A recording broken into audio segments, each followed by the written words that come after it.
There's been a breakthrough on the immigration reform bill.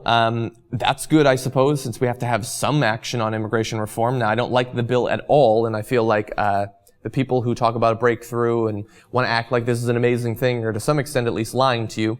But the part about this immigration reform bill and the breakthrough that I want to focus on is the border security. And so that's the big breakthrough, that they're going to be sending what sounds like about 40,000 additional border guards, which Cenk Uygur has estimated is one person for every 500 yards. So you can possibly yell to each other if you get bored while watching the border. They're also going to be building at least 700 miles of additional border fence. And that's the part we're going to focus on in this video.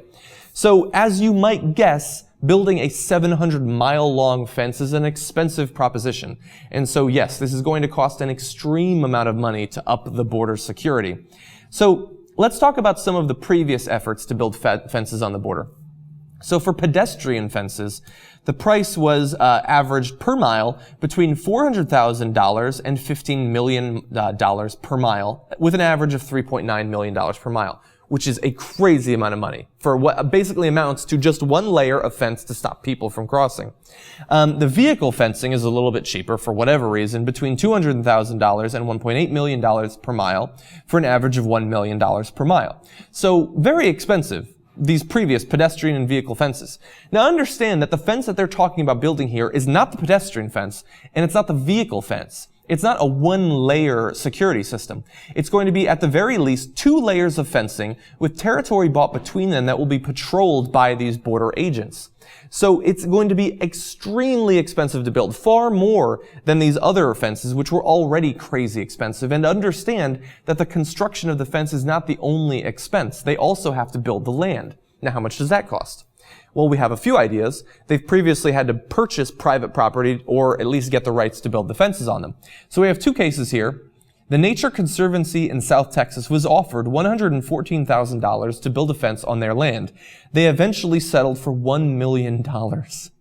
A developer in Brownsville, Texas, I have friends who live there, offered $233,000, ended up with $4.7 million. And that is with much shorter segments of fence that have already been built. How much is it going to cost to purchase the land, to build the fence, to patrol the fence for God knows how many years, if not decades?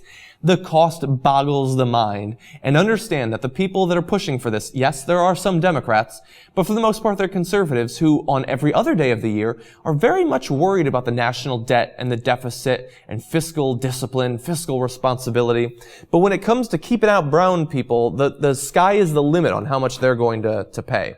And if they could build the fence up to the sky, they would pay to build it that high. Now let's talk more generally about why it is that when talking about immigration reform, the thing that everybody seems to agree that we should have is more border agents and a bigger, more expensive, and more durable fence, possibly with drones all over it. Although again, these are the people that are supposedly against drones being used for domestic surveillance. The reason that the drone is so popular and the reason that sending people to the border is so popular is because of old-fashioned xenophobia. It's the gift that keeps on giving. You tell the people, we've got these invaders that are illegally coming across the border, they're jumping over the fences we already have, and the idea that perpetuates from that is that these immigrants are criminals, that they're dangerous, that they might be terrorists, you can't trust them. So you get people on the border scared of what's going on. You tell people who don't live near the border what's going on there, and it leads to long-term xenophobia and distrust, if not hatred, of people coming from Central America, South America, and particularly Mexico. In addition, it leads people to worry more about outsiders in general. And that's something that America has had a strong history of, is worry about foreigners. We're an incredibly xenophobic country. Now, there are some others. In Europe, for instance, Spain to some extent has some xenophobia for people coming across from Morocco. Some areas of Eastern Europe are incredibly worried about Turkish immigration and things like that. And so this sort of immigration-based xenophobia is, I think, extremely scary, and I don't like seeing it played out here. Now, over 10 years ago, as an undergrad, I remember reading textbooks about how it's always politically popular to want to allocate more money to border security, but it's ultimately a futile effort. And yet 10 years later, we're still doing it, and we're still spending God knows how many millions or billions of dollars on it. And the reason is, when you build the fence a little bit higher, or you increase the security, it does not stop the demand for access to the United States. it will only drive up the cost of paying the coyotes or paying whatever it is to get across the border. You put more people on the border, they just figure out a time that those borders aren't being watched. You put a fence there, they figure out how to jump over it, or they tunnel underneath it. Now, we don't know exactly what's going to end up with this immigration bill because, of course, the Senate does need to consider it as well.